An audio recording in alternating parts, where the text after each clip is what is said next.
Yeah, it was the tournament that we got dumped by our sponsor.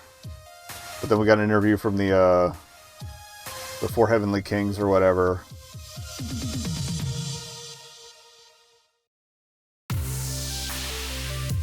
I mean, I'm guessing our boys at Fight Shack will explain it. Punchy, that's his name. What's up, everybody? It's your boy Punchy78 here with Fight Shack News. All the fighting that's fit to post.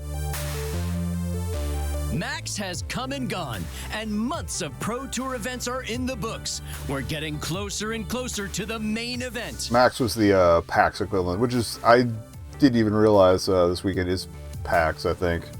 PAX Prime, West, whatever they're calling it now.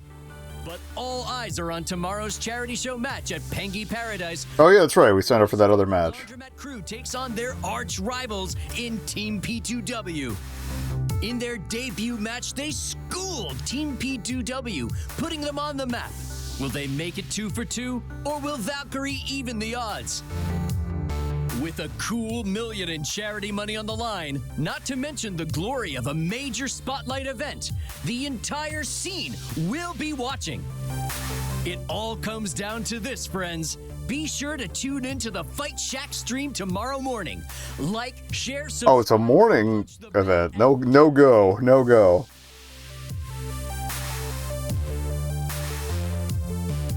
Oh.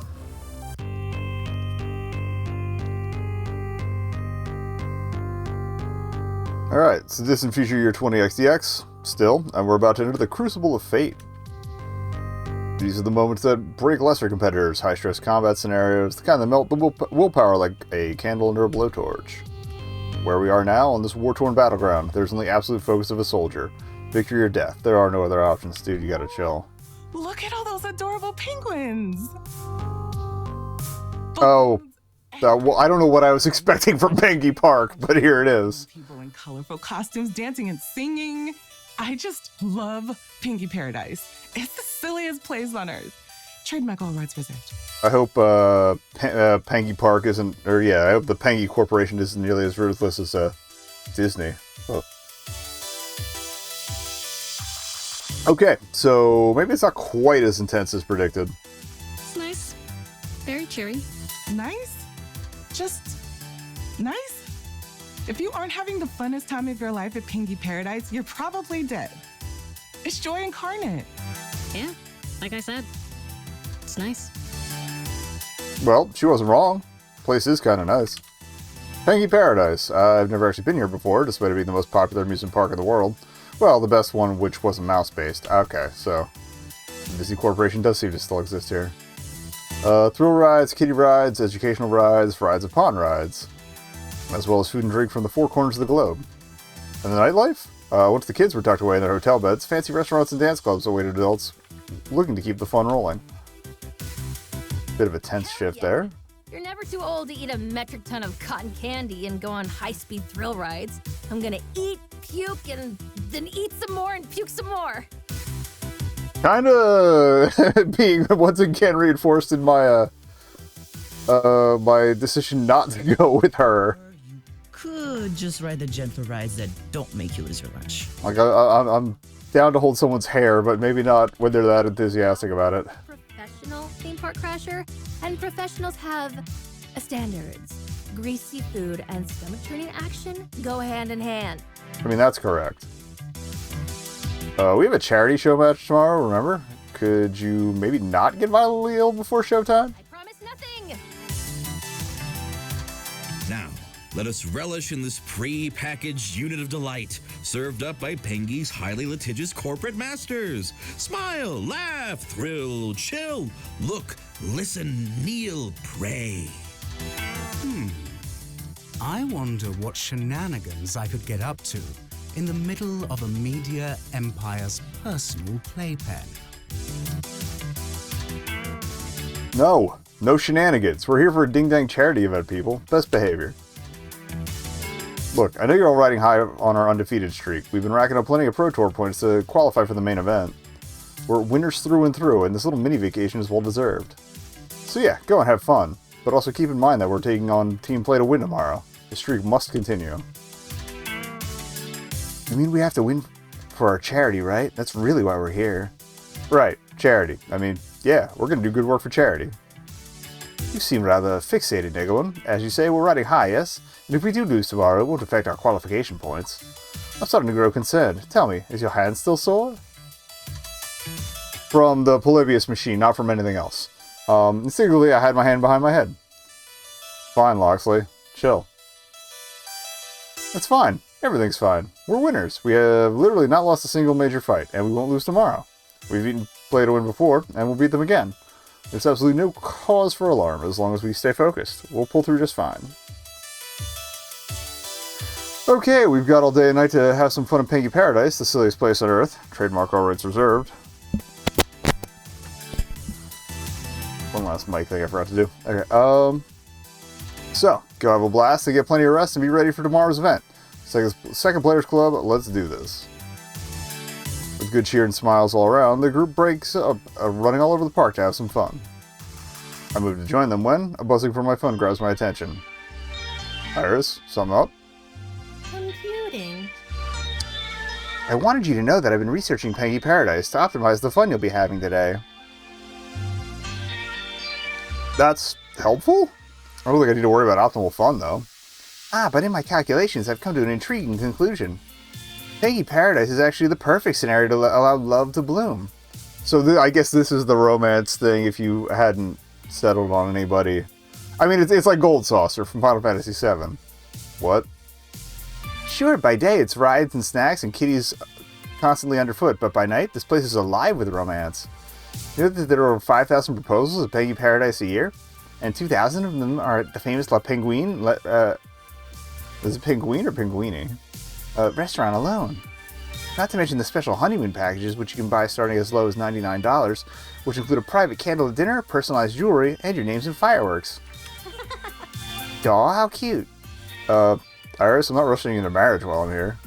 Oh, I wasn't trying to insinuate that, nekobun, but I'm just saying that Pengy Paradise really brings out the love. I knew how to play things cool at first and let the romance build slowly, organically. I do like that they referenced your choice earlier.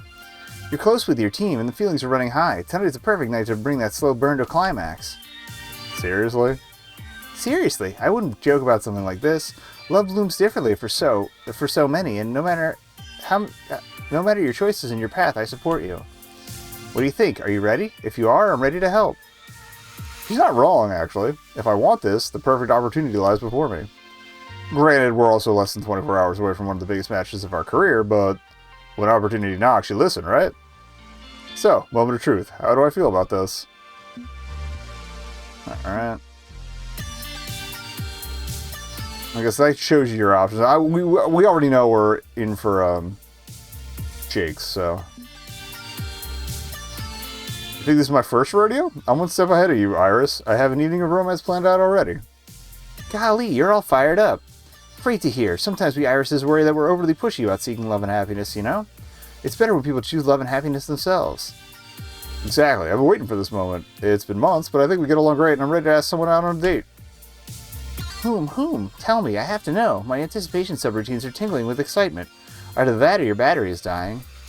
You told me, Max, that you were interested in Jinx. Is that still true? I also like that they give you a second chance, just in case. That's right, it's Jinx. Hooray, I'm so glad you found someone special to you. But I don't want you to feel locked in, okay? If you change your mind between now and tonight, follow your heart. I'll keep my heart open to go with whomever feels right. Yes, whatever makes you happiest. Okay, sounds like you're all set then. Go out there and have some fun. Iris, offline. Oh, forgot to switch voices. Now to focus on why I'm here, having some fun at Pengy Paradise. I could go hit a ride along a loathsome, but screaming down a roller coaster is more fun when it's not just you holding on for your life. So instead, I think I'll track down one of my friends and tag along for a bit. But who's first? Alright. We're not finding rival. I guess we can do all the team options. Unless we'll kick off with Jinx and then save some for later. It's a big park, but I've got a pretty good idea where Grace will be, considering it's all she was talking about all the way down here. Pretty sure nobody on her flight will forget it either, given the intensity of her gleeful ramblings. And yep, there we go. I spot Jinx's rented 3-wheeled mobility scooter parked right outside Grace's destination of choice, Mr. Moopy's magic shop, where she's busy dropping the wealth of a small nation into the enchanted coffers of this magical world of consumerism. Woohoo! Oh boy, it's a real Mr. Moopy wizard hat. Look at the stitching, the sheen of the felt, the way it even has the tiny notch where the Shadow King nearly cut it off his head in Mr. Moopy's misadventure in Moonlight. At risk of immediately being forced to binge 3 seasons of the anime. I haven't seen that one. What? Oh, we need to fix that. The instant we get home, we're... Yes, that's what I feared would happen. I wander past excited children wearing nearly identical hats, making my way into the magic shop. Grace is checking out the wide array of wands on offer, while Jinx sort of loiters, hoping this experience will be swiftly over. But that doesn't seem likely. So... Moopy, huh? Hey, nekobun, look! They've got wands from all 12 of the major guilds and even the 36 minor ones. There's 48 of those things? Seriously? I thought there were like 6 or 7 at the most. Oh crap, here we go. What? You don't know all the guilds? But that's like the core foundation of the entire show. I mean, surely you've heard of a few, right?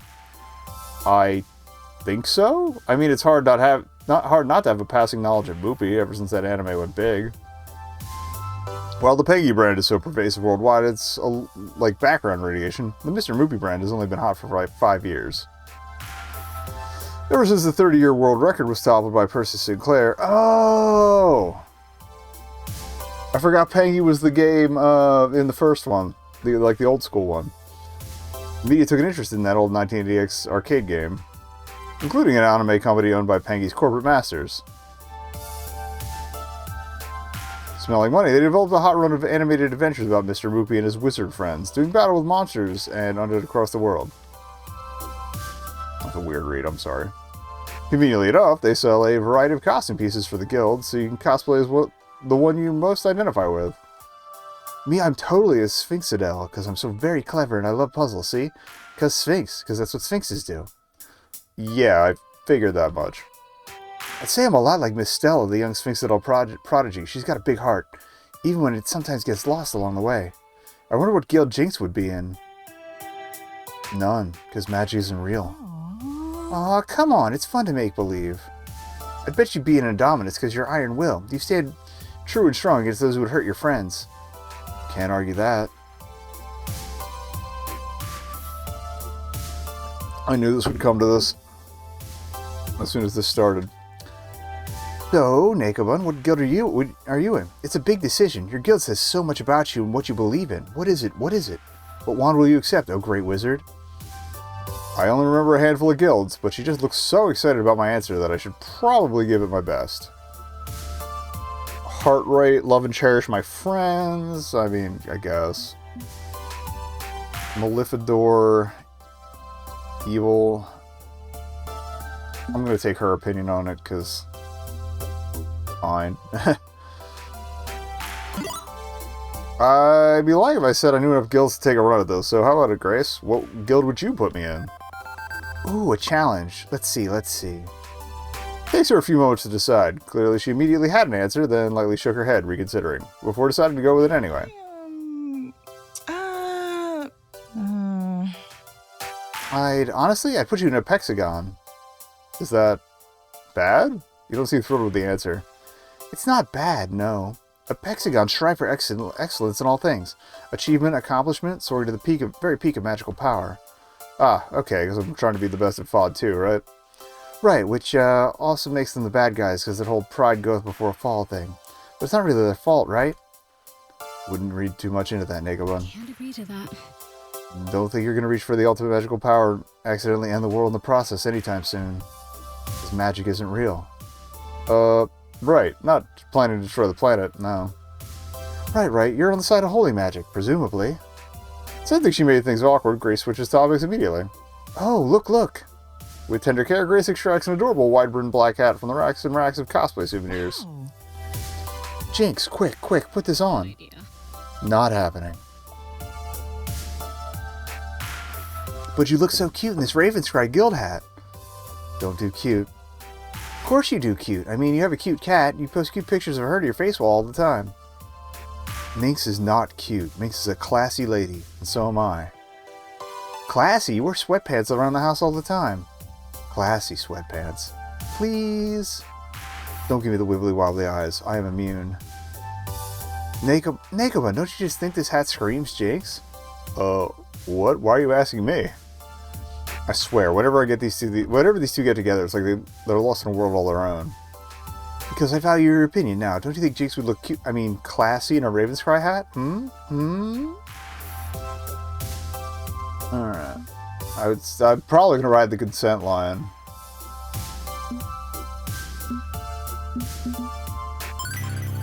Great, she said no like half a dozen times. Pretty sure that means she's not gonna wear the hat. No cosplay without consent. Thank you, Nico. I'm glad you can see reason. I wasn't trying to be pushy or anything or cruel. I just, you know, I thought it looked cute. Okay, I think I'm done shopping for goodies now. Thanks for tagging along, you two. My family visited Peggy Paradise once every year or so, back when I was a kid. It feels good to be back here and sharing this wonderful place with you both. Besides, it's always interesting to imagine Nekobun putting on his robe and wizard hat. Huh? Old reference, never mind. Let's move on. I'll see you around the park later, Nekobun. Be seeing you. Probably get out of here before I end up buying that adorable Mr. Moopy plushie that's staring at me from across the magic shop. Where do I want to wander next? He can wait.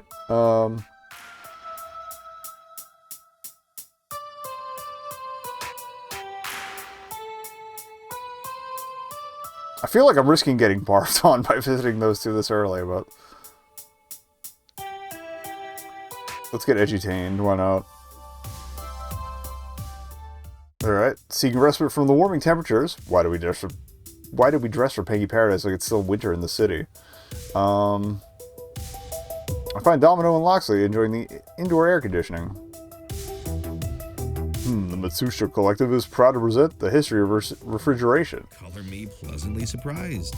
Well, that's mighty nice of them, educating us on the many wonders of modern food preservation. Indeed, I'm sure it's merely a coincidence that all these lovely fridges on display are made by the Matsushita Collective, or that Matsushita owns the Pengi branding, or that they have a vested interest in advertising their kitchenwares to passing amusement park patrons. Sure enough, this building is packed with giant white boxes, each large enough to topple and crush a human being. Or store a body.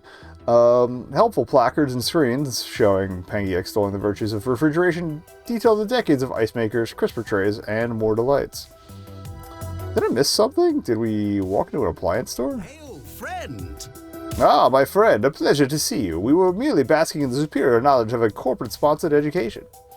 Come, join us. Join us. One of us.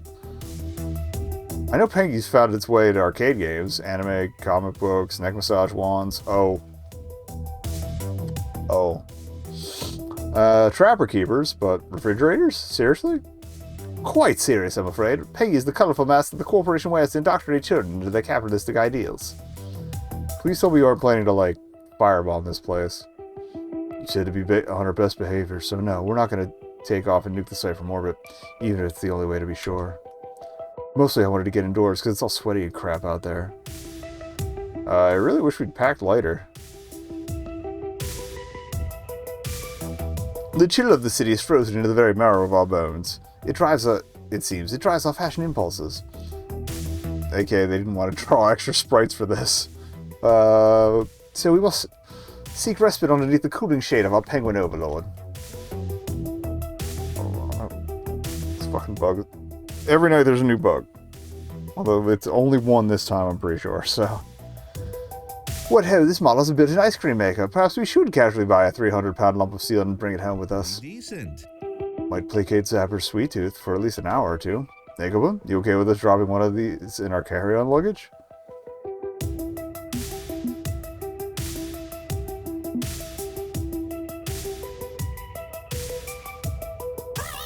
Overhead luggage? I'm not giving up my bin space for anyone. Let's just jam one of these things down my trousers and walk it home.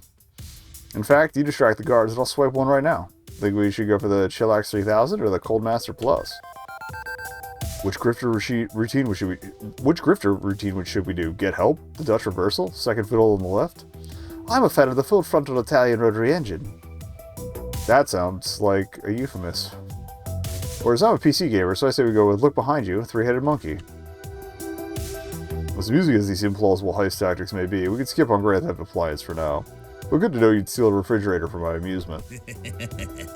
Hahaha, we are all going to die when climate change melts the ice caps, aren't we? Domino's hollow laughter echoes throughout the entertainment hall, rattling off the steel obelisks around us, while neither Lockslayer nor I laugh. A mother of two peers our way, then hurriedly hustles her children deeper into the exhibit, away from that creepy laugh. Ha ha ha, I've gone and done it again, haven't I? Sorry. An unpleasant business, this. No worries, my friend. You've every right to be concerned about such things. And if you can't find laughter in the darkest hour, well, you'll have a terrible evening indeed. I find your ability to mock such doom inspiring, Domino. Okay, but it's still doom. Doom. How do you do it, Loxley? Do what, my friend? How do you stay alert and aware of all the world's problems without feeling completely overwhelmed by them? I could name 11 ways we're fucked, and that's just off the top of my head. Somehow you keep informed on all the issues without the despair settling in like fallout after a nuclear detonation. Ah, I have a simple solution, to be honest. I fight. In man of smaller lodge, I fight back against the doom. Research, verification, signal boosting, activism, protest. I listen to others fighting, spread the truth, and act upon it. Those who profit from despair want you to feel like there's no use in fighting. I mean, he's right. They encourage complacency. That's just the way it is, they say. I shall rise to this challenge. But I stare them in the eye, these low men of greed and pride, and say, no, I will not give up hope. I will not stop fighting. I'm but one man, yes, but I can make no great impact alone, but an impact I shall make, regardless, and together we can move mountains. What say you, nekobun? How do you cope with the modern age of 20xdx? I didn't expect it. Like, it's good to get real here and there, but I didn't expect to get real. Alright, perhaps we can lend our dear friend Domino some strategies. That's a pretty big question, Loxley. It need not be a big answer. Speak from your heart. Simple and direct. How do you endure, nekobun? By arming up.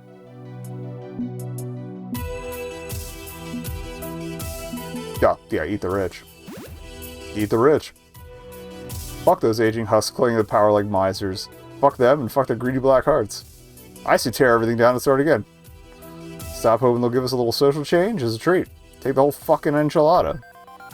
Now that is simple and direct. Eat the rich indeed. I shall line up alongside you with fork in hand, my friend. Okay, do I need to worry about the FBI kicking down the door of Second Players Club HQ, or... Which makes my confident grin crack a bit, remembering mysterious men in black dragging Loxley and I away would be to be waterboarded as an actual possibility. Worry not, my friend. The risks I take are mine and mine alone. You've no part in my clandestine activities, and I remain non-culpable. Yeah, you two can keep your John Wilkes Booth-isms to yourselves. I'll be over in the corner and not getting tangled up in conspiracies. Thanks. I believe I've cooled down and heated up by this point, so a net of 0. I've nothing further to gain from remaining here. Besides, nekobun being in here is warming up the room considerably. It's counterproductive to the efforts of our corporate masters. All those in favor of rejoining the others for mirth and frolic in the silliest place on earth, trademark already reserved. Aye. Seconded. Departing the nexus of refrigeration, I step back into the warm breezes of Pengy Paradise to find my fun. No matter the troubles in this world, no matter the dumpster fire of 20xdx, I'm here with my friends, and I'm determined to enjoy that together. Alright. Yummy treats, I guess. Great. I just realized I was so eager to start the day that I forgot to eat anything resembling breakfast. And now my stomach is being very vocal about it. Wasn't Zapper saying something about stuffing her face with food until she hurls? I should find her. Zapper can be the key to unlocking my hunger. It also reminds me, I just watched, what was it? Chef React's thing for the Minnesota State Fair. I was like, yeah. Also the prices on everything, like, I think he dropped at least $100 just on food. Or close to it. I usually would have probably doubled that. Luckily, she hasn't strayed far and is very easy to spot.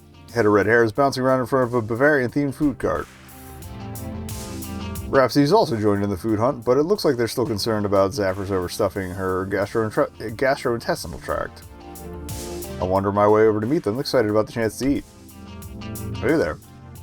Although my stomach growling announces me louder than my own voice ever could. Oh wow, someone's hangry as fuck today, huh? Here I thought I was the designated foodie for this run. Want me to bail you out and order something? I wouldn't say no to chowing down, no. What's on offer? Yeah. Penguin-shaped pretzels. Don't ask me how they make them that way, though.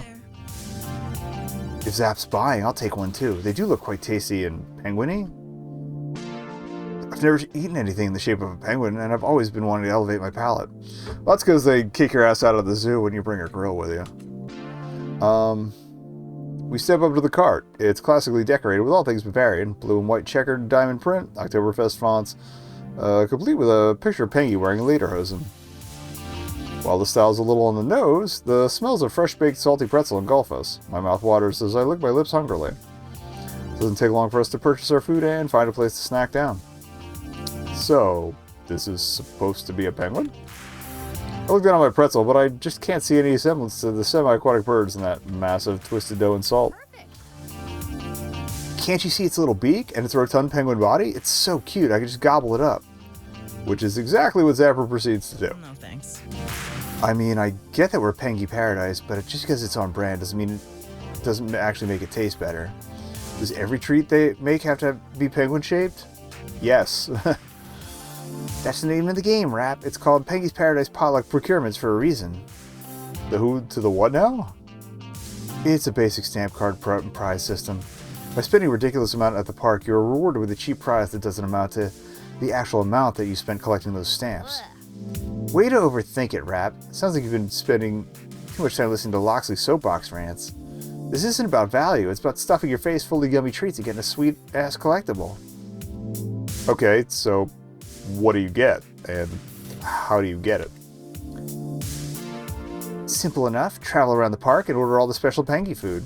Get a food, get a stamp. Get another food, get another stamp. Get all the stamps and you get a rare Pengy lunchbox. And it's a true collector's item. You can only get that lunchbox here at the park.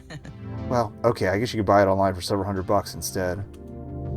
Cheaters, I'm gonna earn that damn lunchbox. Not that many people actually legit complete the whole challenge, but I'm not backing down. It will be mine. That's not what you'll be saying when you're hungered down over a toilet later. Ha, at least my food quest has a reward. Eating delicious food is its own reward, my friend. Oh, Rhapsody, I didn't realize you were into the food too. I thought you were babysitting Zap. No, I'm here for something truly rare. Penguin eggs. Like, for raising your own penguin brood, or for eating? Is that legal? I have questions. For eating, of course, but they're not real penguin eggs. Pengy Park just has to keep the penguin gimmick in all their food around the park. They actually use turkey and goose eggs, which are creamier and richer in flavor. So, still a treat for me. Also, duck eggs.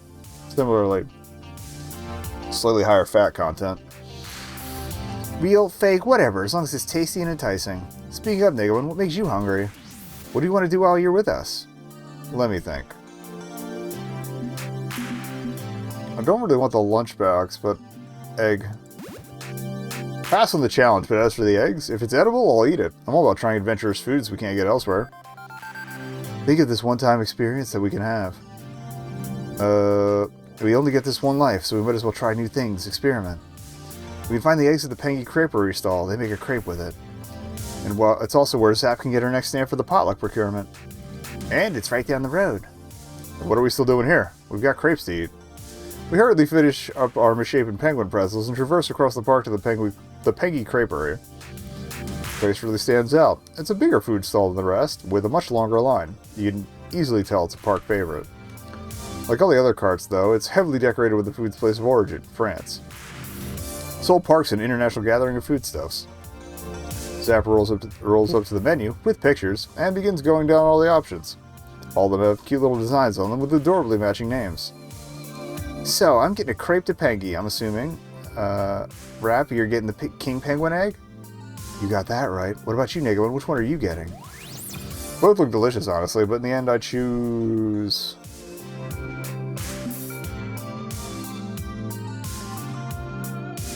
I mean... Yeah, let's go for the... I'm here for savory. Looking at its picture makes my mouth start to water. The only open-faced one upon the crepe itself is a bed of greens, a layer of smoked salmon, creamy cheese, and a fried penguin egg on top. Delicately topped with fresh herbes de Provence. Holy crap, that looks good. I'll take the egg crepe, absolutely. It's time to eat a penguin.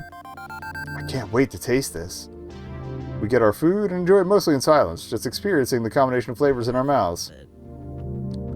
It's good to see a celebration of the different types of food from all over the world. Food brings everyone together. No matter where you're from, everybody eats, right? Less talky, more eaty. We all share a friendly laugh and relish in our treats. With this stop on Zapper's challenge tour complete, we follow her for a few more stops. No way in heck I can keep up with Zapper's bottomless stomach. Not trying to match her on this challenge road was the right move. But I'm happy to hang around while she blitzes her way through the food stalls all the same.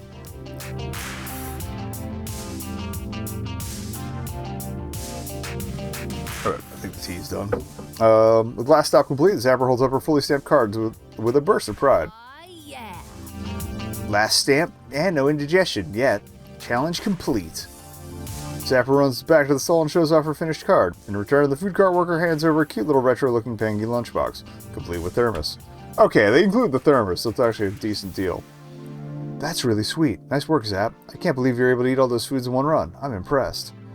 I never say no to a challenge. Now that I actually have it, Zapper hands over the lunchbox to me. Here, all yours, nekobun.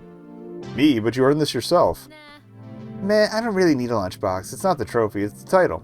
Being one of the few who legit completed the challenge. That's my reward. I'm at a loss for words. You should keep it, nekobun. We can put it up in the apartment when we get home. It'll be a nice keepsake after we play tomorrow. Oh crap, you're right. We've only got one full day in the park. Fuck, I still have so many rides to hit. nekobun, Rhapsody, I see you both later. It's time for you to put my stomach to the real test. Look out, world. Here comes Zapper. Zapper bows to us and storms off. Maybe I should go make sure Zap doesn't eat anymore, for her own safety. I nod in agreement. Rhapsody chases after Zapper, leaving me alone. With my tummy full and a brand new old-looking lunchbox nestled in my arms, I should see what everyone else is getting up to. There's still so much to do. But we're out of time. Actually, you know what? Rather than running around after my friends, I think it's time to take a quick moment for myself. It's pretty warm here, despite being an ice-themed wonderland of fun. I can go for something cool and refreshing. This being Pengy Paradise, there's always refreshments within eyesight. So I make my way over to a lemonade stand. Charging an arm and a leg and a kidney and a lung for this stuff, but what am I going to do? Leave the park just to get a drink? Fishing enough money to buy an afternoon of FOD 2 play out of my pocket, I step up to make my order. Hi, I'd like to get a... Oh, slushy if it's an option, absolutely. Oh, they have slushies. Yeah, I need one of those ice cool babies. Make that 3, please. I'm paying, thank you. With a shrug, the employee behind the refreshment stand slides over 3 of my selected beverage.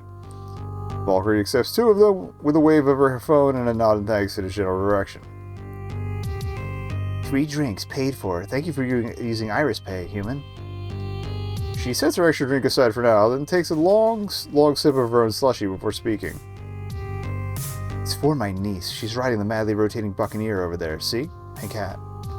Sure enough, an adorable youngster with a bright pink hat waves to us while her motorized pirate ship twirls and twirls. Looking forward to facing us at the charity show match tomorrow? I am not really sure how to make small talk in this situation. This is the woman who stole our sponsor, told me off for being an esports newbie, has done all she can to stand in our way. I'll also think it's for our own good. But I can't just stand here in a daze, so...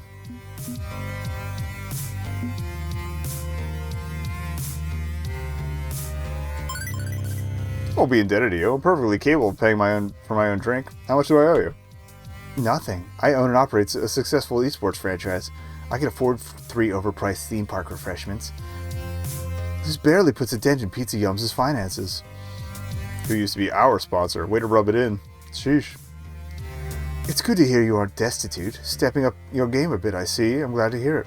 Still a long way to go, though. Valkyrie pauses as she considers whether or not she should speak up about something or leave it unsaid. In the end, she shrugs and pushes ahead. I'll offer you some free advice. Okay, it's been a while since I've heard her I VA. know it's too late to back your team out of the show match tomorrow, but you may want to consider distancing yourself from it. Why? Are you gonna like... To be honest, P2W is going to destroy you in front of a very large audience.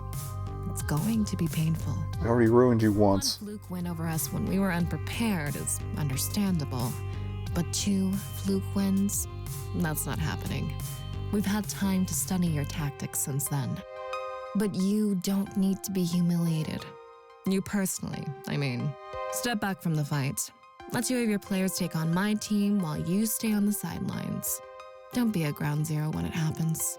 Everybody will have a good time, we'll raise money for charity, and your own reputation will stay intact. You're the only serious player on that team, after all. I'm trying to help you, whether you believe that or not. I've been trying to help all this time.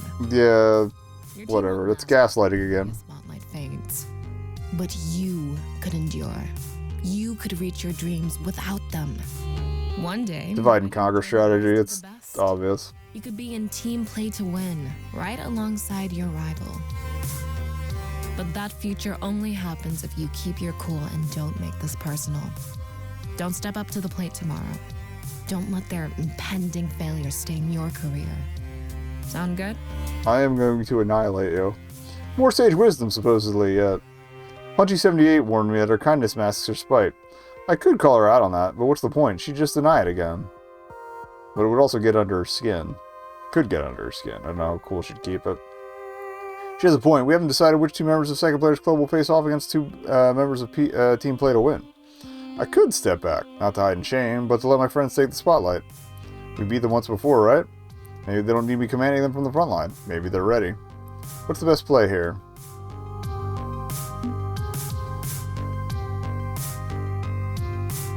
I'm making it personal. Decided to stand my ground and stand firm. Give her my 2 cents on the matter. What's that smell? Is it fear? You're so scared of me that you beg me not to face your team in combat? I like that. You've got free room and board in your mind. And that fixation means you're going to make a mistake. And when you do, I'll be ready. Seriously? You think I'm scared of you? Me? Let me be perfectly clear. You're no threat to me. You never have been. You never will be. I don't care what that pathetic clickbait reporter says. This is not personal. This is not getting under my skin. You're not that important.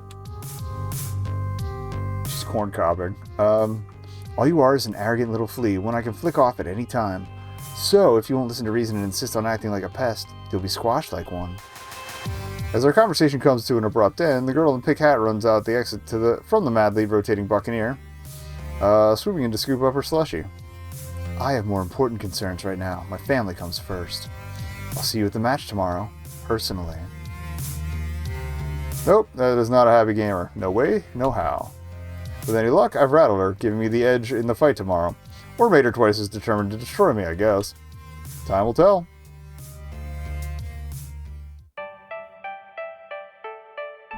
Afternoon's rolling in as Pengy Paradise chills the hell out a little compared to the morning mayhem. Only a few hours before my plan to seek out love and romance begins. It'll be a big step, but nighttime is the right time. And...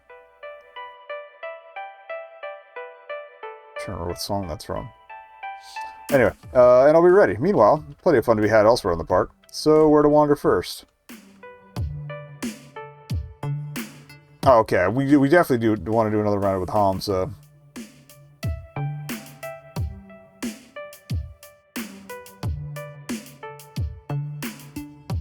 They did reshuffle everyone, too. I kind of want to make it up to Grace for what I said about the hat thing, but...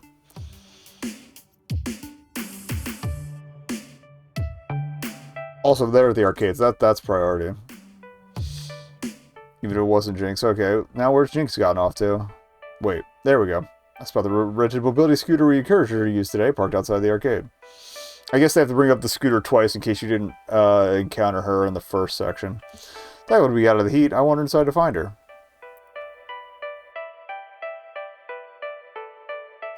I spot her standing around a bit board while Loxley happily raids Pengy Palace's stock of crane game prizes. Excellent. These prizes are quite a value. I'm so tempted to blow my entire purse on crane pulls, then flip them in online auctions. Weirdest form of investment banking I've ever heard of. Any port in a storm, my friend. In these tough times, one must seek economic advantage wherever one is found. Hey, prize scouring? He is. I'm not. I'm, not really doing much of anything today. Why not? Plenty of rides around here. This sucks. Yeah, rides I can't go on. Anything that jostles your spine is dangerous as hell for me. There's the edutainment and the World Showcase stuff, but, that's more Grace's thing, not mine. Too dull. So, just hanging around at the arcade, poking the retro games, wishing the racer cabs had adaptations. Marvelous. And I am keeping off fellow teammates' company to raise her spirits. Making a valiant attempt, at least. Oh, sorry to hear you can't go on the rides, Jinx. Honestly, not that into rides anyway. Also super boring.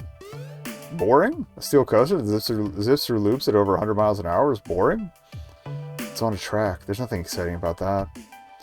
So, what? You wanted to have a chance to kill you instead? Bad at explaining things. I think she's on a thing about, like, you having the control and whatnot. Okay, let me see if I can put it in relative terms. I'm somewhere between Grace and Zapper. Grace, she likes safe and comfortable experiences, predictable ones. Zapper wants absolute thrill, diving headfirst in the unknown with no hand on the controls. Intense risk is her thing. But me, I want the horizon. I want to see a destination so very clearly, then find a way to get there with optimum speed. My fantasy is one of absolute control and precision. She's absolutely gonna top.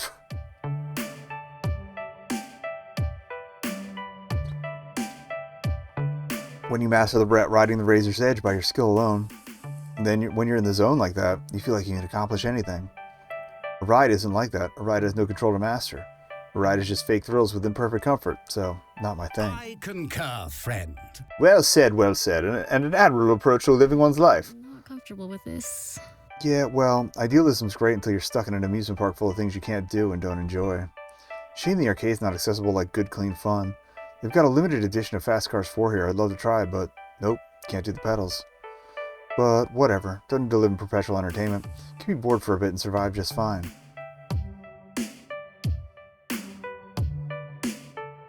That's a bit bold, but we do have some,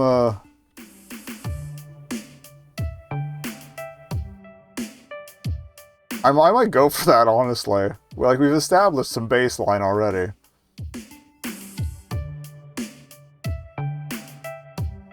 I'm worried she'd feel insulted, though.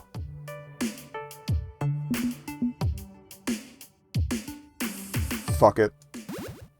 Hey, you want to take a spin on Fast Cars 4? All you have to do is ask. I can be your substitute gas and brake pedal. It'll be a tight fit, but we could stack up and make it happen. Just sit on my lap. Huh, that'd be interesting. Okay, so she was down, but not down.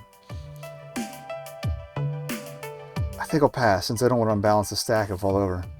But you need a cozy lap friend another day. Maybe ask me. Maybe I'll just offer my cat. Maybe.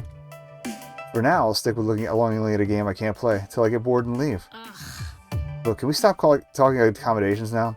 Swear to God there's more to my life than just being the disabled girl. Problem is, whenever we travel, whenever I'm outside my comfy adapted home, it throws the giant spotlight on these problems. Hate these constant reminders. Jinx, I assure you, none of us see you as a condition rather than a person. We are your friends and allies, and we that understand the struggles you face need not define you. Agreed. Let's table this and just focus on having fun together. Sound good? Yeah, definitely. As you like. Very well. Perhaps a reminder of our friendship in doll form is in order. Loxley turns back to the crane game. He's been gradually depleting of all value. I would think the attendants would, like, intervene at some point and be like, bro, please at least move on to another machine. Or give us a break to restock, you know?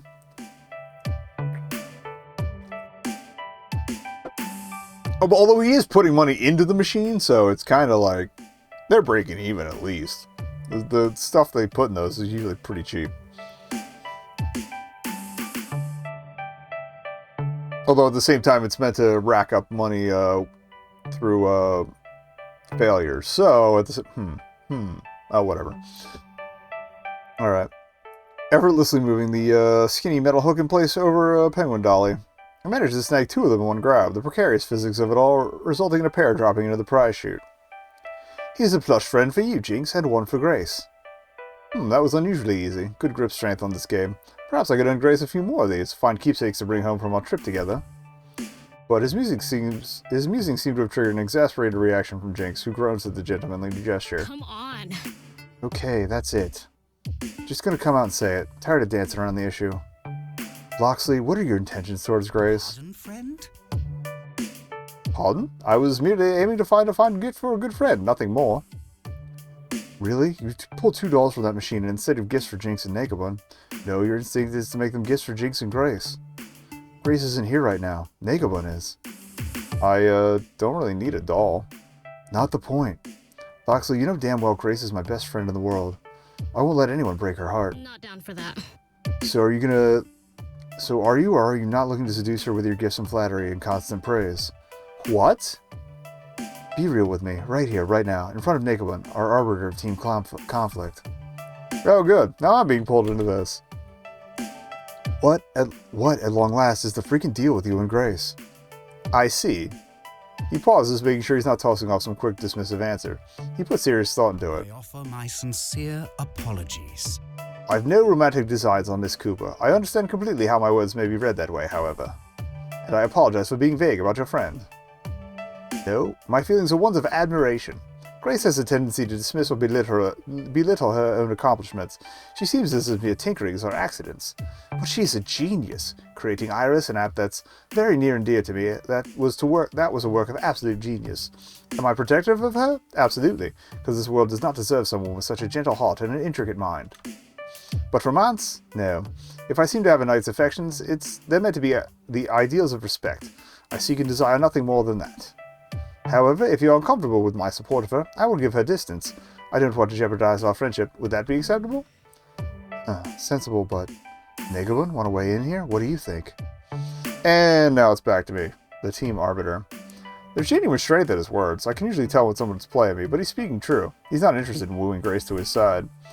What Jinx doesn't know is that Loxley is working for some mysterious group to secure a murderous arcade game called Polybius. And Iris, created by Grace, is built on the back of Polybius code. I don't have all the facts, but I feel like this is all connected. Is there even more going on here than Loxley's let on, even to me? If I call Loxley to the carpet on his side hustle right when Jinx is suspecting him, it's going to rattle the team just before a major event. And even aside from that, I could tell he's being real when he says he's not romantically interested in Grace. He's not lying. Do you want to quietly encourage Jinx's suspicion or back Loxley up?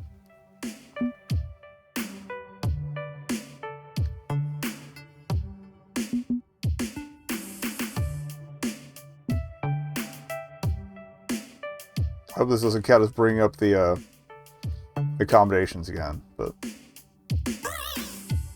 He's telling the truth. I've got a nose for liars, and he doesn't stink at being a two-faced rat. Besides, if he does act like a vaudeville villain towards Grace, you'll be right there to beat his ass to death with your cane. Indeed, a beating I would accept proudly and gracefully. Should I be found a lowly oathbreaker, I deserve nothing less. In fact, I know an amateur swordsmith who could make you a fine hidden rapier for your walking cane, Miss Jinx. Not in the mood to go to jail for first-degree murder. Just keep your hands to yourself and we're good. Absolutely. Okay. You owned up to acting skeevy and apologize. That goes a long way in my book. Good. Didn't gaslight me, claiming I was imagining it all. So, we're good? Good. We're good. Also, this arcade sucks and I'm bored. Let's go. You can prove your devotion by getting me a hot dog. As you like, Lady Jinx. Coming along, nekobun? I've got more on my plate right now. Dinner can wait. Have fun. Even if Loxley's not making the moves on Grace, he's making some kind of moves in the dark. Loxley's let me in on most of his secrets, but I think he's still holding something back. Well, yeah. He wants to protect me and protect all of the Second Players Club. And, I'd hazard, he very specifically wants to protect Grace from this Polybius nonsense. But I'm still having those nightmares of that digital smile every single night. Ugh, push this down, deal with it another time. Pengy Paradise awaits.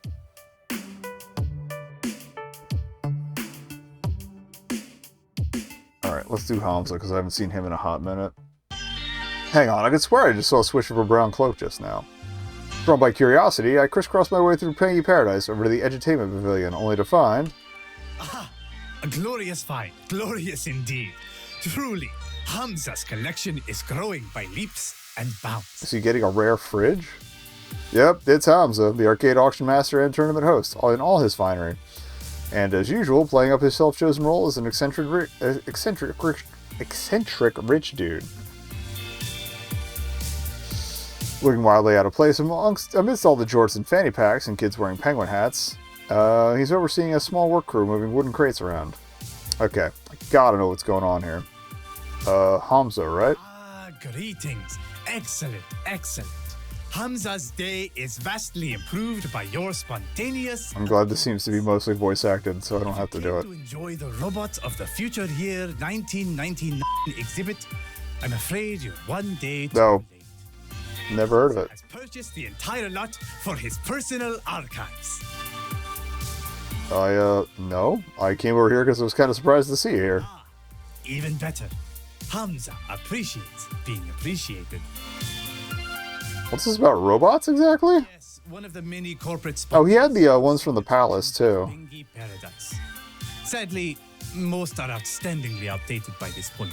The corporate masters of this attraction were going to simply throw away all these delightful plastic robots of yesteryear. Such an incredible waste. No, Hamza will not allow it. Technology of the past must be preserved for future generations to understand and appreciate. As an arcade aficionado, surely you agree, yes? I'm really more of a PC history nerd than an arcade history nerd, but I get the idea. Obsolete doesn't automatically mean something's garbage. Since my family wasn't particularly rich, most of my games growing up were outdated MS-DOS jank, like old shareware compilations and stuff. Feel that. But I loved it all the same. Excellent. Truly, you have taste and class. So, what sort of robots were on display at a kiddie amusement park? I'm guessing they're like those creepy musical animal robots back at your arcade warehouse? Far from it. These are helpful automata, designed to interact with and amuse the masses. In fact, Clapping twice for attention, he waves over one of the workers boxing up all these old beige and brown plastic robots. bring forth the Robot. Yeah, so it's kind of a generic retro future thing. And the workers wheel over a particularly clunky, chunky-looking robot that looks like it accidentally wandered off the set of a low-budget 1970X sci-fi movie. It looks like kind of like the one that used to MC Star Tours. And a voice like a slice and diced audio tape, it greets me. Hello, human friend. I am Rover, your robotic operational body of robotics. From the year. Error, get out of range. I am a product of Cooper Technologies. I do love this text-to-speech voice, though. This is great. Life fitter, happier, more productive. Would you like to know more? And he's got the all the stuff on the chest. That's very Fuck, what was the Fisher-Price robot? I had one. Alfie. Yeah. Very Alfie. What? Glorious, is he not? A perfect snapshot of time, of what people thought the future would become. Okay, we got an ad coming up.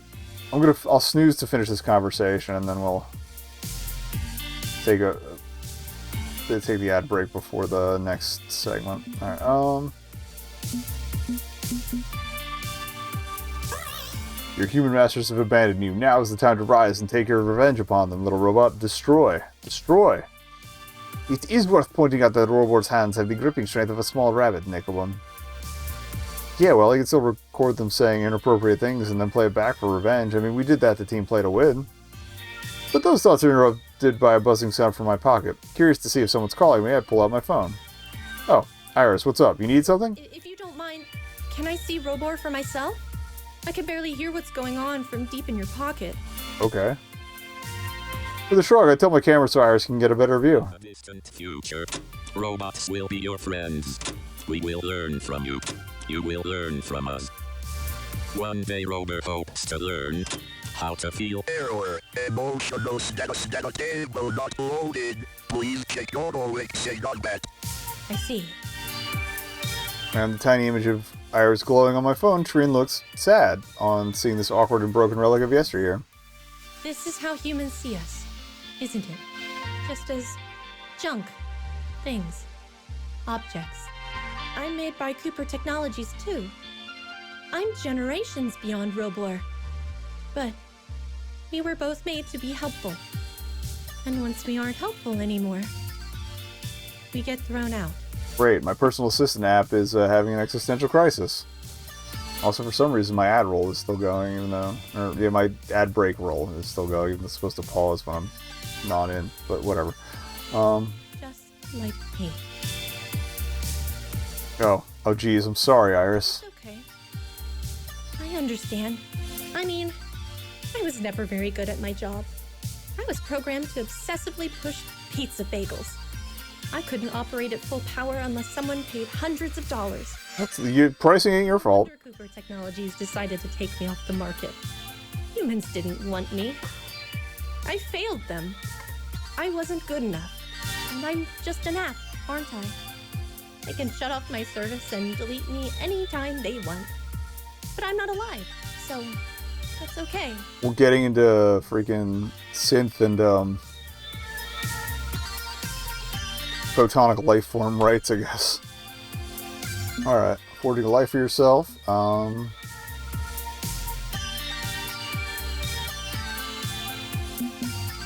be encouraging. Iris, you're not property of Cooper Technologies anymore. You're nobody's property. You're forging a life for yourself, and I'm very proud of you. Remember, you aren't my property either. You chose to work with me. You could have analyzed my life and decided I wasn't worth helping. Being able to make your own choices is part of life, and you're doing that.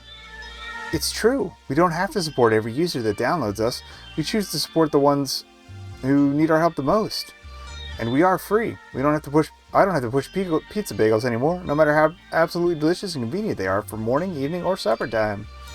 You see, when pizza's on a bagel... never mind. I don't care about pizza on a bagel. Not one bit. I swear. And we're here to help. That's one thing that hasn't changed. I may have been programmed with the drive to help people with their problems, but it's a drive I've chosen to embrace. I want to be helpful. And maybe if I'm very helpful, if I prove I'm useful and safe and nothing at all to be scared of, humans will eventually accept me. Yes, we'll help everyone. And when everyone is happy, we'll be embraced by humanity, right?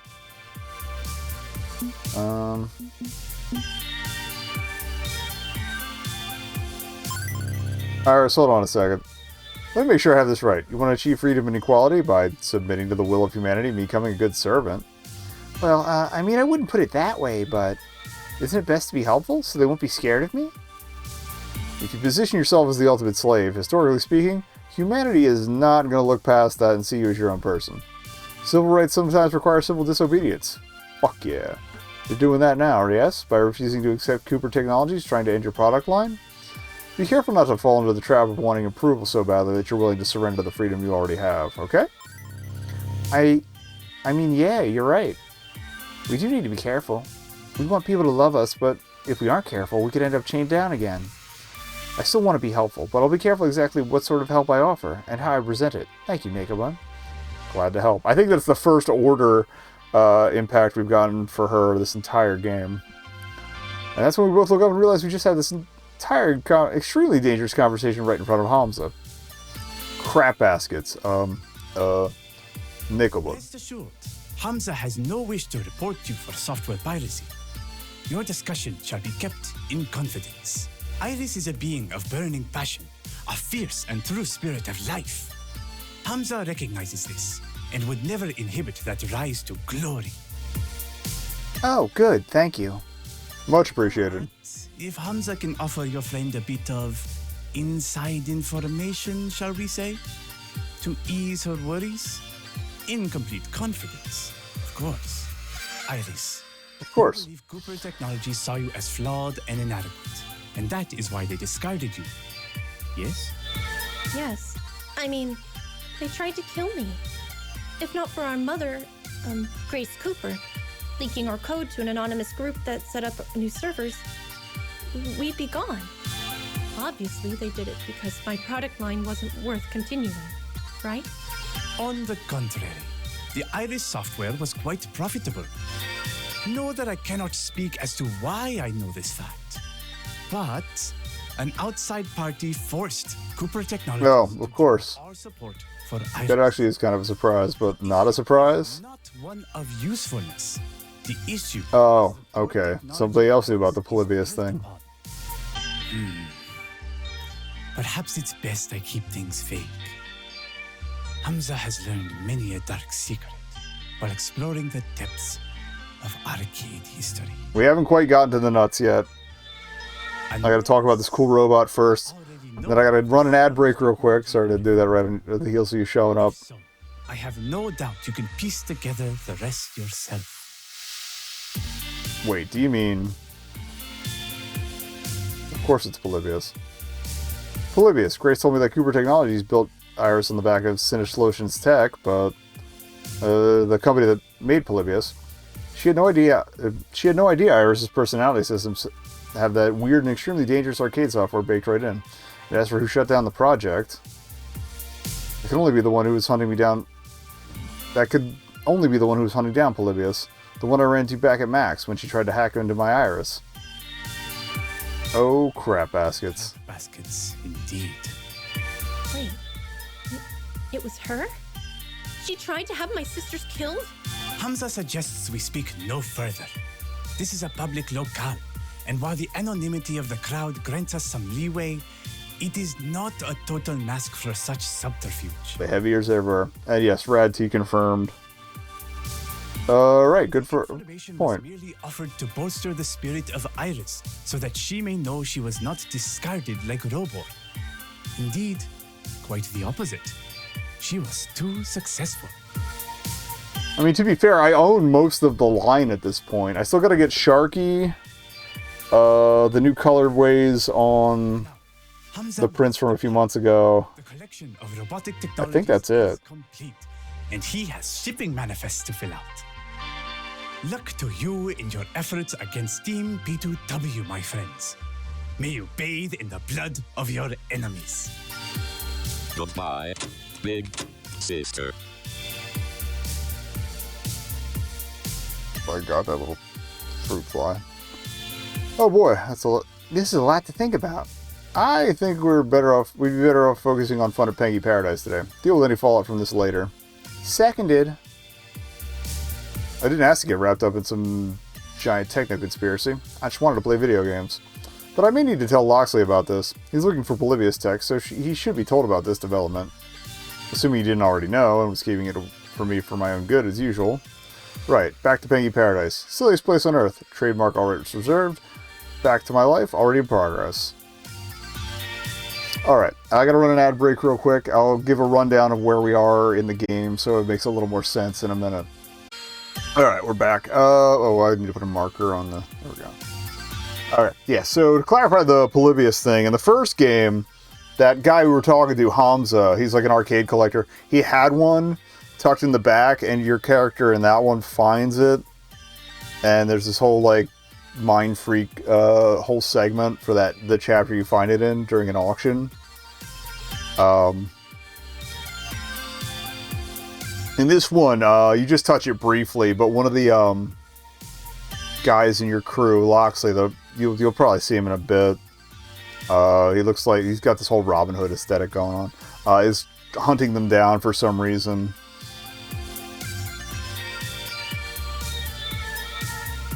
And one of the other members of the team used the technology to make the personal assistant app, which was the pink hollow girl, Iris, who's also in the corner here in the timer.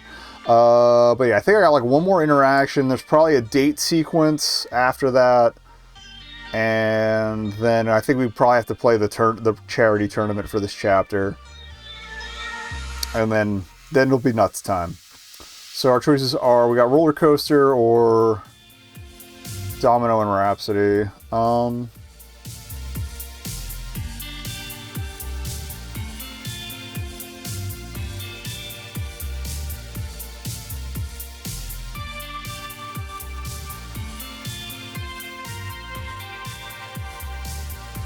was like, I kind of want to check in on Grace. Roller Coasters. Enormous still tributes to Man's Hubris. Who doesn't love them? Actually, I'm kind of surprised to see Zapper and Grace in line to ride Pengy Paradise's most intense coaster, the cheerfully named Soul Annihilator. Grace here on the left, she's the one who invented Iris. That was the Grace they were talking about. I mean, Zapper I could see volunteering to have her immortal soul rent asunder by a roller coaster designed by Satan, who is the devil, but Grace... Trust me, Grace, this is gonna be awesome. I can't believe I've never seen you on the You've never been on the Soul Annihilator before. Last time I came to Pengy Paradise, I was too short to ride it.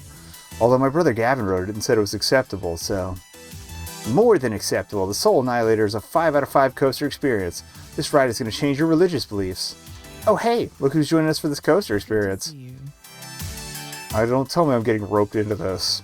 Hello, nekobun. Good to see you. This is going to be a lot of fun. It's only then that I realized people have begun lining up behind me. Meaning I am now officially queued to get annihilated. Hey, I wasn't actually going to ride, but... Don't force me to make loud chicken noises until you feel shamed enough to come along for this experience. It's embarrassing. Okay, I'll stick around. But I am curious about why Grace is here. She said she wanted to give it a go, and being a good friend, I'm playing wingman, wingwoman, whatever. My family's visited Pengy Paradise so many times, and I've taken a spin on nearly every ride, but never this one. How exciting. Yeah, we've been comparing Pengy Paradise notes. I've been here 3 times myself. It just keeps getting better with new stuff every time. Can't beat the classics though, like It's a Chilly World? Fucking hell of an experience. Well, are we talking about the same Chilly World? The one with the singing mechanical penguins designed to terribly distract 4-year-olds? Fuck yeah, I hit that ride every time I'm here. Interesting that they layered the motion stuff over the choices, but... And also thanks for the sub. Forgot how I mentioned that. Alright, doop doop doop. Bouncy kid version. Let's just go neutral on this. I'm not a complete blank of why energy drink slamming, full throttle thrill seeking lightning bolt like yourself is into a boring kiddie ride. So rather than take a wild guess, I'll just ask you, what the heck, Zapper? The heck? Oh, I've got my reasons. Definitely got my reasons. I'm planning to hit up Chilly World tonight after the toddlers just leave and the crowds are thin. You play your cards right, nekobun. Maybe you and I'll take a spin through that Chilly World together. Okay, yeah, it's the classic Tunnel of Love thing. If you play your cards right. Oh, that sounds like fun. I love playing cards. Grace, unable to pick up on innuendo as usual. We'll see, we'll see. After this coaster, I need to visit the Scandinavia Pavilion. I think there's only one L in Pavilion, right? Sorry to spell check. And the wonders of electricity, and the popsicle rockets, and... I don't know. There's just so much to do. I don't think I'll have enough time for it all either. I wish we had 2 days here, not just one. We're coming back tomorrow for the charity show match, yeah? It's at the Pengy Palace Arcade. Right, but then we're flying out that night. There won't be time to try any more rides.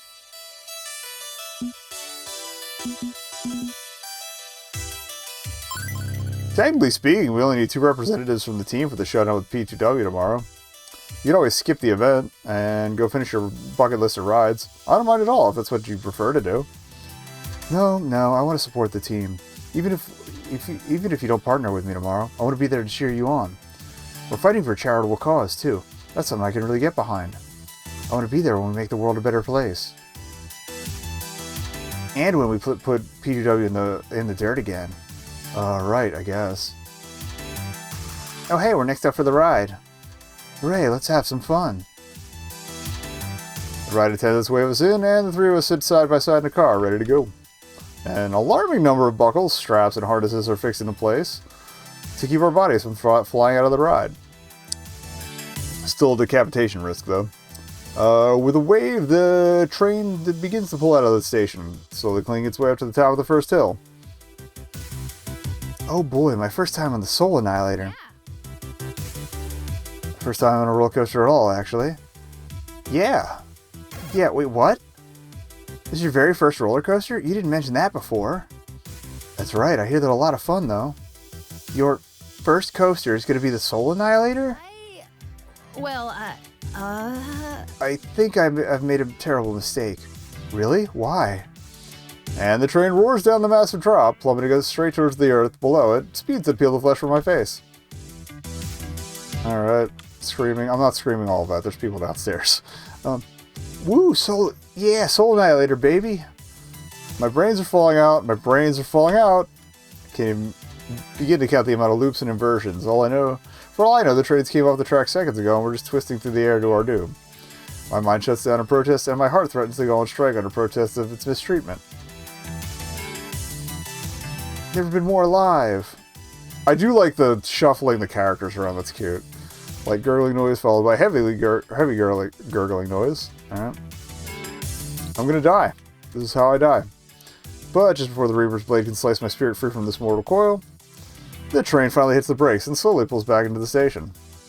The three of us drunkenly stumble towards the exit ramp, the entire world swaying and shaking beneath my feet as I try to remain upright. By the time we return to the terra firma, I'm half convinced this is a dream before dying, and in reality my soul has indeed been annihilated. As has my stomach, which is continuing to roll and twist and turn long after the ride has ended. A feeling apparently shared by one of my co-riders. Excuse me, please. That was amazing. Best coaster in the world. Oh crap. Okay. Take it from an expert. You just need to hold it in. No. No, you don't. You fucking... Average ball cap can hold a puke. Let one rip and rally. That's all you gotta do. I forgot the exact quote from Aquid. I'm sorry. Hold fast. It'll pass. You don't have to spew your lunch all over the pavement. Not helping. Visualization and meditation. Let's do this. You are a calm and serene pond in the middle of an ocean. You're a pond in an ocean. This is messy. There's this little man on an island in the middle of the pond, and he's not puking, okay? You got it? Focus on that. You got this. You got this. Alright,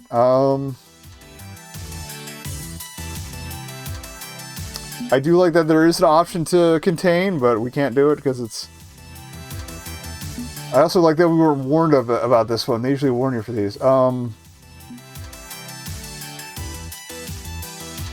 Again, throw the hat in the trash and rally. Okay, this is happening. This is unavoidable, but I can at least be slightly discreet about it. Instead of decorating the sidewalk, I've got enough control to hold back and run for the nearest trash can, and do my business there. Blech. It just keeps going and going. Oh boy. Sorry about this, nekobun. If I knew you two were coaster noobs. Ugh. It's okay, Zapper. I'll be fine. You may want to go and sit down a bit and rest, all the same.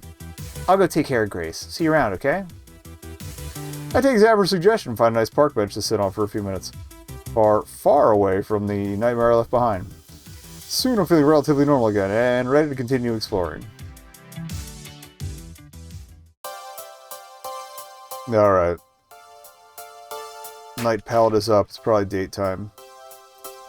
Nighttime in Pengy Paradise. By this time, the rowdy kids and large families have retired to various hotels in the area. Park's much quieter now.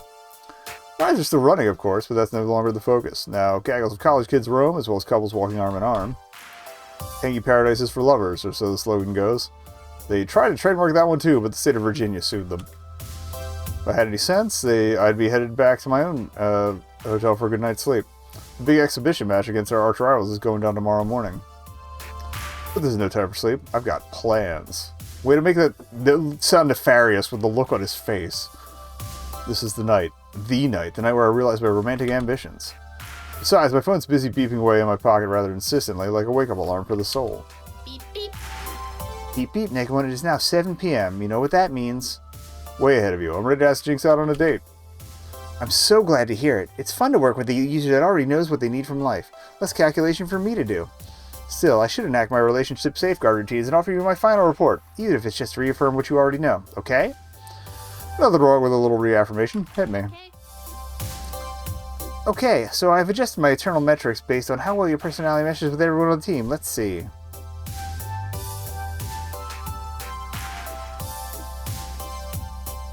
Like, I knew Jinx was in second. I didn't realize Loxley was that high.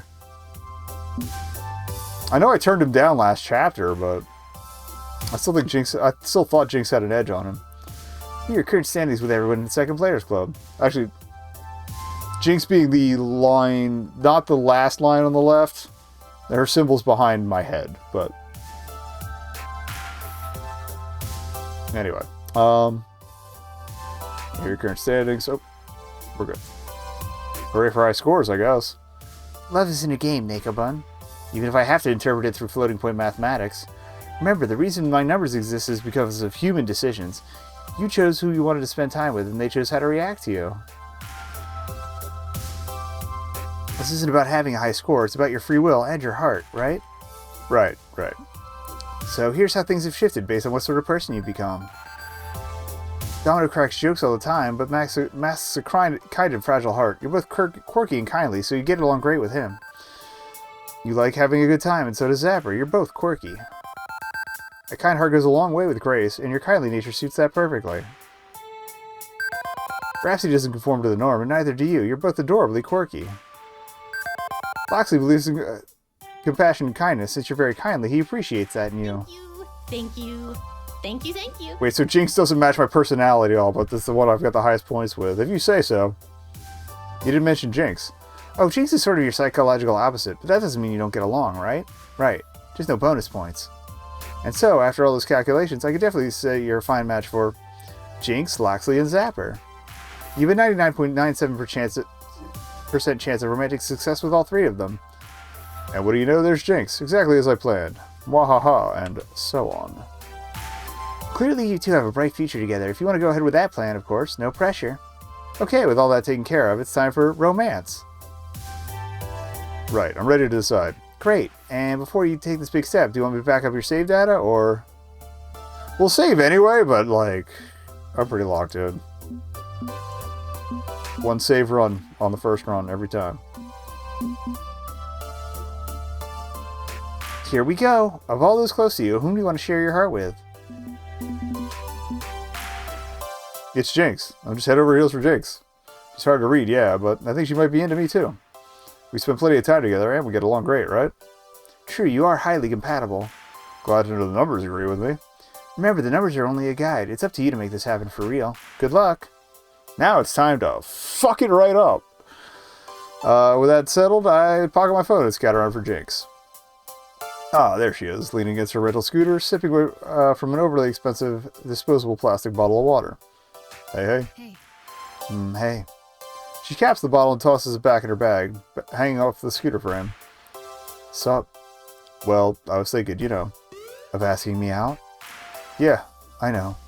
Oh, well, okay then.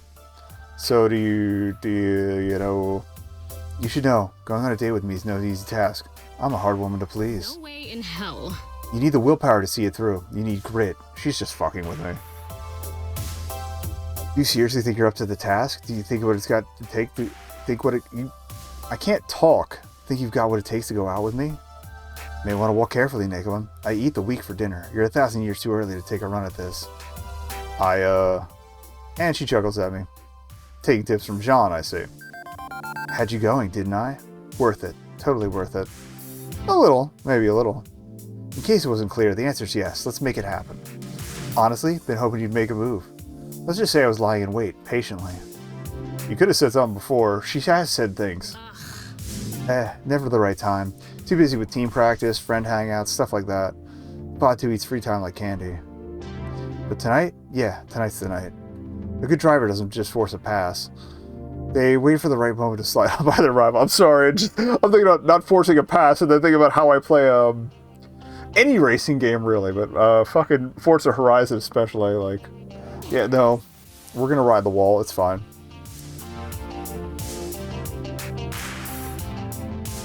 I've already got a rival in the form of Hunter, thank you. Always room for more. The thing is, I already had plans for the evening, so we're gonna have to roll that into the proceedings. She pulls out a printed pamphlet from her bag with a number of band logos and dates. Impressive. Found this in the airport. Every event guide for Pengy Paradise. It seems tonight at Club Videotopia they're hosting Alice Cooper live and in concert. No, he turned out to be kind of a piece of shit. We're gonna have to have a talk. Still better than Jinx going centrist on me a couple chapters ago. Or not Jinx, Zapper. Fuck. Oh. Only been to 2 concerts, Maiden and Ghost. Okay, well, okay. Decent taste otherwise. Maiden is also kind of Brit fashy as well, so.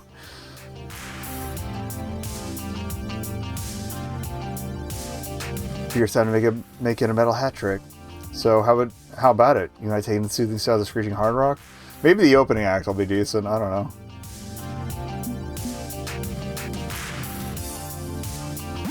I'm good with whatever you want to do as long as we get to do it together. You could suggest we go skydiving and I'd be down for it. Not that impulsive of a person, but good to know you're ready to ride. So, where's Videotopia? It's here in the park, right? Hanky Paradise has a surprisingly intense nightlife scene, yeah. It's just past the madly rotating Buccaneer. Shall we? We shall. Yeah, I think it was like... It might have been shortly after this came... A little bit after this came out, but I think it turned out he was a transphobe or something. Yeah, I think that was it, because it kind of contrasted with his androgynous presentation back when, you know, he was big. Jinx gets back on her scooter and adjusts the speed to match my walking pace as we head off to Videotopia. Figuring she's eager to get there quickly and get good seats, I pick up the pace. She can effortlessly match whatever speed I set, so a brisk jog makes sense. And soon enough, we arrive at a hot rave party with a DJ and a pair of turntables and laptops. Oh, good. Might have been a misprinted schedule, or it might be one from last year. Jinx parks her scooter at the door in a designated area as we enter. She stands on the fringes of the crowd, looking mildly puzzled at the unexpected musical stylings. Maybe this is just the opening act? No, Brain Creek is the opening act, according to the pamphlet. Something's not right. Wait. It's the 17th, right? No. This is the 18th, because the charity event is on the 19th. And that's tomorrow. And 19 minus 1 is 18, and I memorized that because I was afraid I'd forget, and... Well, this sucks. And I screwed up. We missed the show by one day. This is DJ Jazzy J's night to perform. Ugh. It's just EDM, the bane of the metal. Sorry, Jinx. Is there anything else you want to do instead? No, we can work with this. We just shift gears, that's all. Plenty of tables on the edges of the room. We have a seat, chat, enjoy in each other's company, and try to ignore the music. Music? What music? That's the spirit. We slip around the gyrating mass of humanity to the less occupied tables. No one wants to sit and chill in the middle of this concert. Nobody but us, it seems. Fine by me. Jinx eases herself into the chair, carefully scooting and positioning as she goes. But before sitting, I should handle prep work, right?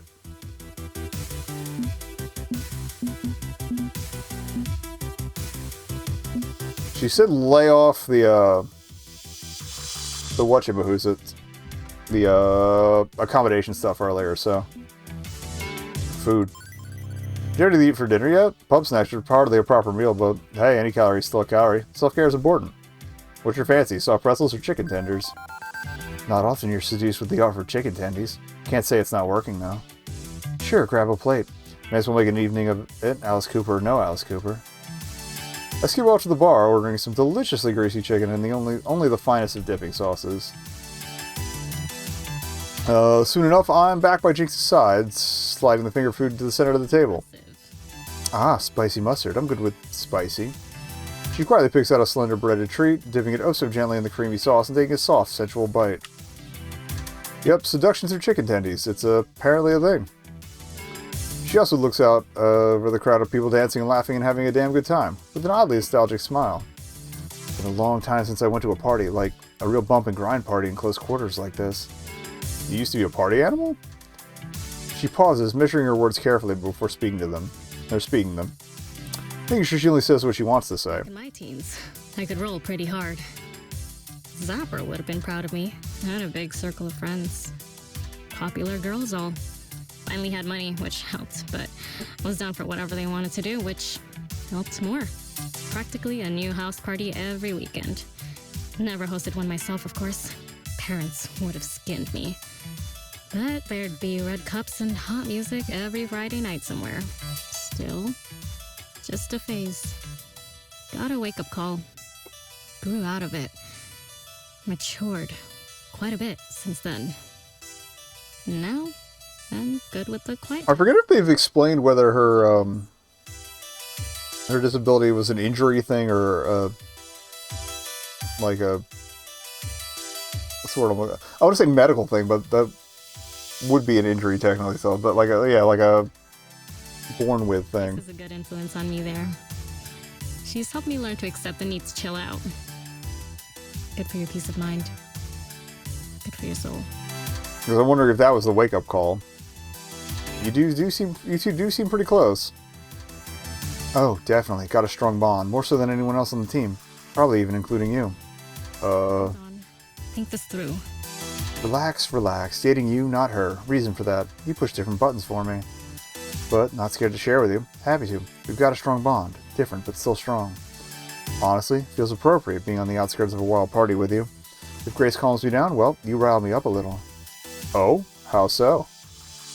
Makes me want to express my more intense side with wisdom and maturity compared to my teen years, definitely. But still, desire's there. Still sorting that out, honestly. But I'm patient. I'm calculating. And if we make this a regular thing, plenty of time to work it through. Guessing you're surprised to hear the quiet one's got an unquiet side to her, huh? Not necessarily. Alright.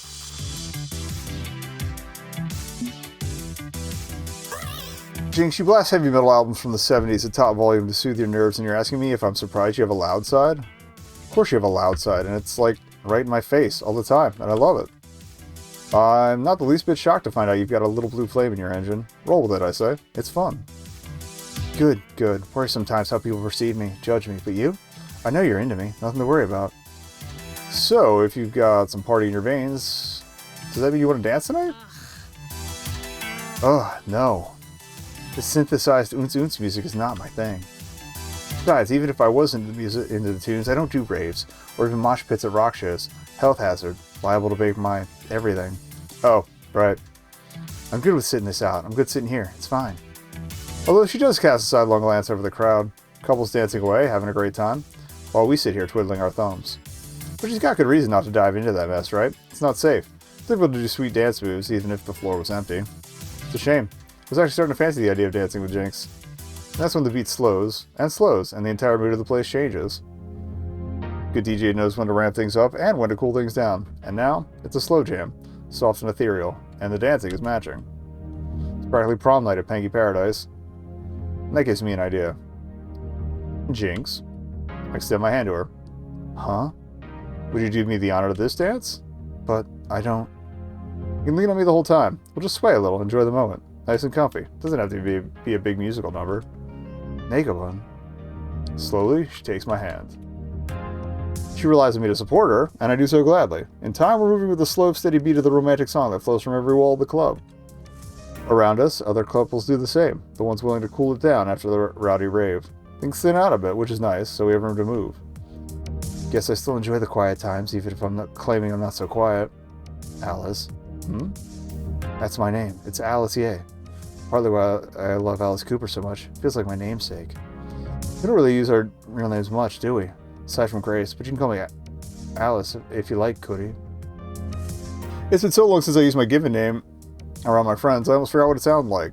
Honestly, that strikes a little true as well. But on her lips, it sounds gentle, like a breeze across calm waters. Okay, Alice. I mean, I'm Cootie and I'm Nekobun, so either's fine. I'm Alice and I'm a Jinx. I'm Jinx, I mean, like Minx, my cat with a Y, because why not? Well then, Alice and or Jinx, may I just say you're a wonderful dance partner? You may. I'll allow it. Might even consider going out dancing again, if you're willing to do all the work like this. I don't consider it work. Good to know. Cootie? I can't feel my feet. I know, it's like we're dancing on a cloud. No, I literally can't feel my feet.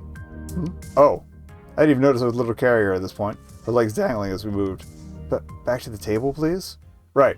I carefully help her ease her back into the chair. The hard plastic seat, bolted to the ground, does not help. Okay, feeling them now. Feels bad. Feels real bad. Ow. What do I do? Tell me how I can help. Anything at all. Pain meds, prescription strength, emergency only, because I don't like taking them regularly. Bottles in my bag. Back of my scooter at the entrance. Should have taken the bag with me. Damn it. Didn't think ahead. Didn't want to need them. I'm on it. Sit here. Rest. I'll be back right away. I quickly dash around the edges of the slow-moving crowd, weaving through a cluster of them to cut a corner as I make a run for the entrance of Videotopia. Spotting the rental scooter with Jinx's leather handbag on the seat, I pull it open and start rooting around. But there's no bottle, and the clasp normally holding the bag shut was lying open when I got there. Oh, great. This is going 1,000 wrong ways. You gotta be kidding me. What sick fucker would steal a disabled person's pain meds? Okay. Rage later, problem solving first. Every problem has a solution.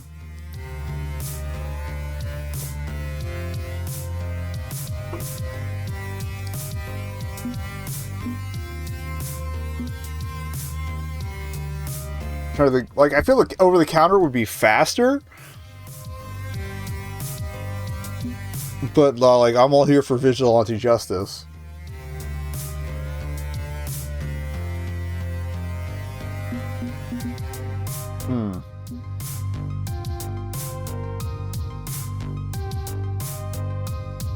I'm going for expediency. Because we're going to have to break the news to her that she was robbed either way.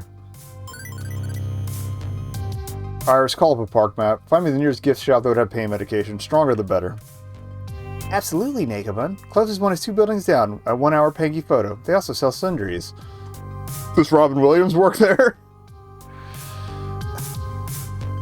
Running at full speed, I dashed to the passing couples, wandering into a romantic park after dark until I arrived at the shop. Good timing, too. It was closing down for the night. I slammed down a fistful of dollars and grabbed 2 bottles based on Iris's recommendation. Then it's one last high-speed run back to Videotopia with the pills firmly in hand. I'm completely out of breath by the time I get back, slumping into my seat across from Jinx and unloading the goods. What's this stuff? Best I could manage. Someone stole your pills from your bag. Shit, my own damn fault. I should have brought the bag with me. Shit. Less blame, more medicating. Come on. She taps out the right dosage and swallows them down with the aid of a glass of water. May take a bit for this to work. Thank you. Just gonna sit here and try not to hate myself. Jinx, it's okay. It was just a simple mistake anyone could have made. Everybody makes mistakes. Anyone else isn't me. Isn't relying on people to carry their weight. I made a mistake. I made another mistake. Just, let's not argue. Just give me a minute to focus, please. I give her the quiet time she asked for. Soon enough, her face relaxes some. Even if she's still looking down about the whole situation. Just once I wanted a night off from thinking about this. Go out on a date. Share some good times. Get to know you better. Just 2 people enjoying each other's company. It's definitely a bit of a flip from the picnic that we went on with Naomi in the first one. I pushed my luck today. I've been all over the park. Walking, standing, sitting. I knew going on a date would be risky. I was already tired. But I wanted this. I wanted this so damn bad. You got it. Disability's gotta get in the way of that. Just remind me it's still around. Let's try to see what the sign of the back said. It also says Videotopia. Same logo that's on the screens. I've got a mild case of syringomyelia. No cardiac problems, no trouble breathing. Okay, so it is medical. Usually. Now, that answered my question from earlier. I wasn't expecting that. I sure don't feel lucky. And now, I'm asking you to ride that luck out with me.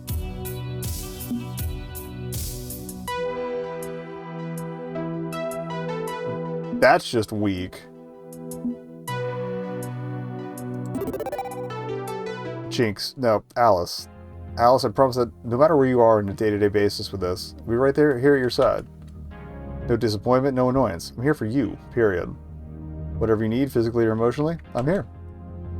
Curry, thank you. You know how I worry. Or you know I worry.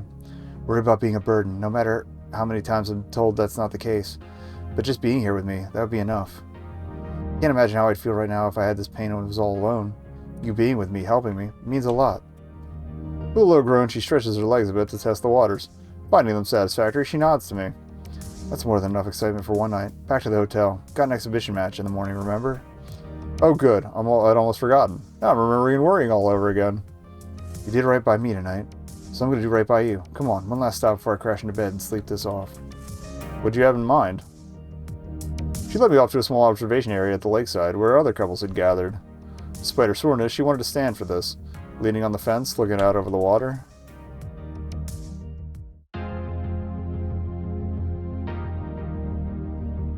Yeah, it's Pengy Paradise at night. I've seen it before.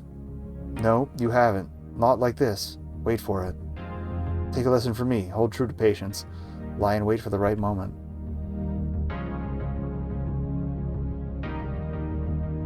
And as if she'd queued it up herself, fireworks began to pop overhead in a brilliant display of color and light. It's a dazzling show beyond what the swirling displays of Videotopia could have offered. Well, that is the ending I wanted for this day.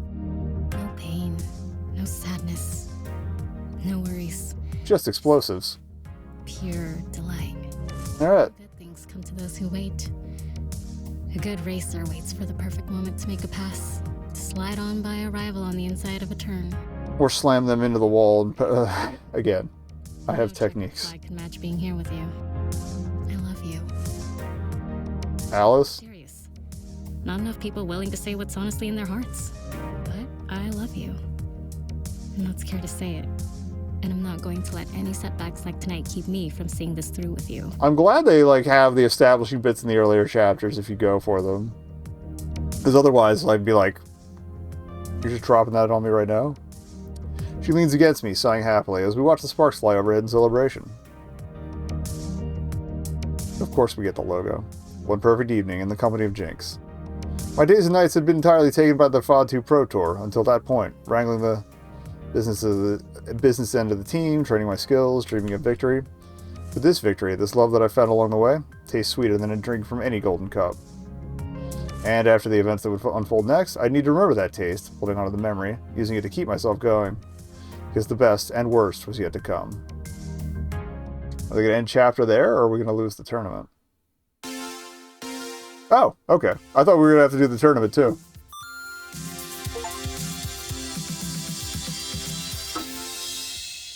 I guess the tournament's going to be its own chapter. You cleared level 5 of Arcade Spirits' New Challengers. Let's take a look at your scores. You're proving to be a gentle, sweet, and compassionate soul. Also, you've scored 33,650 points. Hooray! Would you like to share your personal metadata at this time? Name, pronoun, and so on? I've said it before, but I appreciate that they give you the option, like, if you feel like your pronouns aren't working or whatever. You know, it's good, especially good for, I would think, for fluid people, you know, whatever you're feeling that day. Or, if, you know, off the off chance you decided to transition mid-game, like if you took a break or whatever. That's awesome. Anyway, but we're good to go. And, let's do a little save. Yeah, we're going to save and then cut it there, and it's time for nuts.